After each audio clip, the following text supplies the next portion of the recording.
Diomaye Diakhar Faye, je serai pas long. sama xol dafa sedd ndax dafa nekk bés boo xam ne dañ ko doon xaar ñoo ngi secoué cocotier yi ñoo ngi secoué palmier yi te pareeguñu te ñëpp dinañ ñëw incha allah rejoindre le président Bassirou Diomaye Diakhar Faye autour de ce parti qui va être mis en place. Je vous remercie. Merci beaucoup. Merci beaucoup. Maintenant que l'on repart, kooku mooy Marie-Angélique Diouf. jërëjëf Diouf ñu ko bàyyi. Merci bien. Alors ki ma jox kàddu gi nag. Lui, moi je l'appelle le lion du Safi.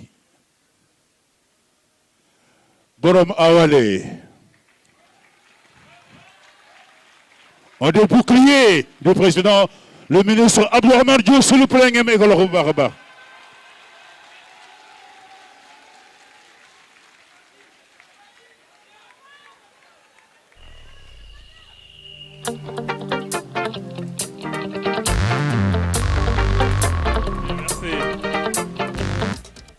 Assalamu alaikum mbooloo mi. Bonjour à tous et merci pour cet accueil chaleureux. Aujourd'hui, c'est un message unique pour un parti unique qui va être baptisé tout à l'heure. Et c'est aussi un message unique pour le président unique de ce parti unique qui s'appelle Bassirou Diomaye Diakhar Faye.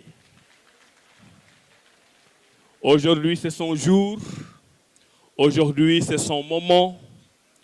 Nous lui sommes infiniment reconnaissants d'avoir matérialisé cette idée dite folle, d'avoir pensé à créer un parti politique qui sera, dans les prochains jours, le premier parti politique de la République du Sénégal. Et nous mettons en place ce parti politique parce que nous avons choisi la République. Nous n'avons choisi que rien que la République. Et nous avons tous ici, autant que nous sommes, défendu la République sous les colibés, sous les menaces. Et nous avons tenu bon parce que nous savions que nous avions choisi le bon chemin. C'est le chemin de la patrie, c'est le seul chemin du Sénégal d'abord et le chemin de la patrie d'abord. Nous avons aussi choisi Diomaye. Comme nous aurions pu choisir Diakhar, comme nous aurions pu choisir Faye, comme nous aurions pu choisir Bassirou. Mais vous avez fait le choix, nous avons fait le choix de choisir Bassirou Diomaye Diakhar Faye dans son patrimoine complet pour qu'il continue à nous guider et à guider le Sénégal vers les lendemains meilleurs. Nous avons choisi aussi la paix. Bés bu ñu fi waxee jàmm la ñu ne fii jàmm kenn du ko fi waxee alors que Sénégal ci jàmm la mës a lalu. Sénégal ci jàmm lañ ko mës a lijjanti. Sénégal ci jàmm la mës a liggéey. ñu ni nag nañu xool képp koo xam ne patriote nga bokku Sénégal njariñu Sénégal tax la jóg qu'on mette fin à cette parenthèse émotive du mandat pour entrer dans une parenthèse pragmatique du mandat avec les résultats qui vont se faire voir très bientôt.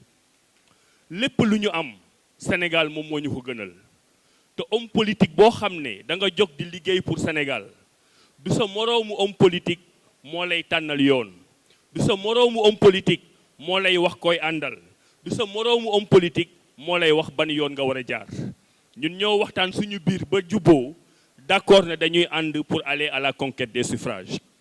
Et c'est pour ça que je voulais rendre hommage à toutes ces personnes qui sont ici nekkoon ay président de parti politique nekk président de mouvement wala nekk ay identité remarquable nekk ci ay parti ak ay mouvement politique di liggéey pendant longtemps dem ba li ñu téyee am dëgër ñu war ci mën a jàpp ñooñu ñoo choisir tey fàtte seen bopp ñooñu ñoo choisir de s'oublier eux-mêmes pour être au service de la patrie et au service du président de notre parti Bassirou Diomaye Diakhar Faye.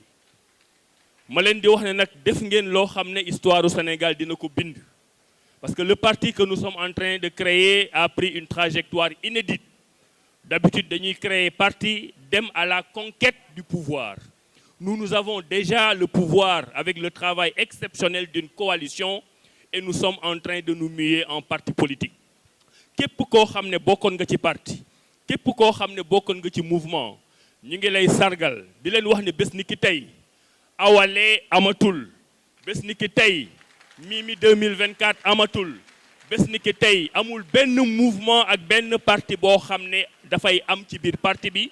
C'est notre parti, c'est notre leader, c'est celui qu'on a choisi et Inch'Allah, Inch'Allah, Inch'Allah, stratégie bi nga xam ne ci la ñu jëm stratégie bu yomb la. Premier élément de stratégie, gagner les élections locales haut la main. Tey nee nañu am nañ plus de 300 maires. L'objectif war na dem ci plus de 500 maires sur les 557 maires du Sénégal.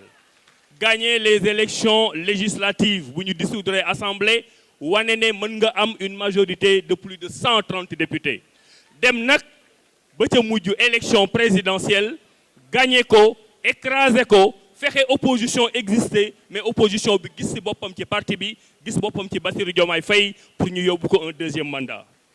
Donc képp koo xam ne da nga ciy choisir opposition tey wala aventure xamal ne tu en as au moins pour 8 ans. 3 ans fi ak 2029 5 ans après 2029 avec le président de la République Bassirou Diomaye Diakhar Faye. Fi may terminer nag li may dénk sama bopp di leen ko dénk yéen ñëpp mooy kilifa booy ànd ak moom ñaar rek la ñu xaar ci yow te man ci loolu laa nekk ñama àndaloon ci la ñuy nekk te xam naa ne ci ngeen nekk mooy fexe dans la mesure du possible chaque jour nga koy wàññil ay noonam chaque jour nga koy wàññil ay noonam.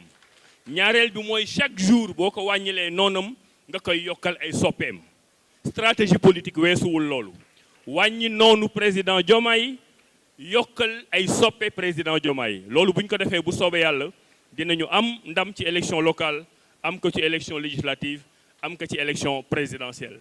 tey nag bésu Diomaye la Diomaye bu njaga ñaaw moom la ñuy tàllal le tapis rouge moo tax tous mes amis séeréer saafi tey dama bëgg ngeen jàppale Bassirou Diomaye Faye toute ma famille lébu dama bëgg ngeen jàppale Bassirou Diomaye Faye parce que ñoom la ñu bëgg mu yor Sénégal les Joola les Mandeng les Pulaar ñëpp nañu xam ne patrie bii nga xam ne moom la ñu woote mooy la patrie d'abord amul différenciation ci biir Sénégal tey doomu njaga ñaaw la ëllëg nekkoon na doomu keneen suba dina nekk doomu leneen waaye tey ci doomu njaga ñaaw boobu la ñuy fës maa ngi leen di sant di leen gërëm wasalaam.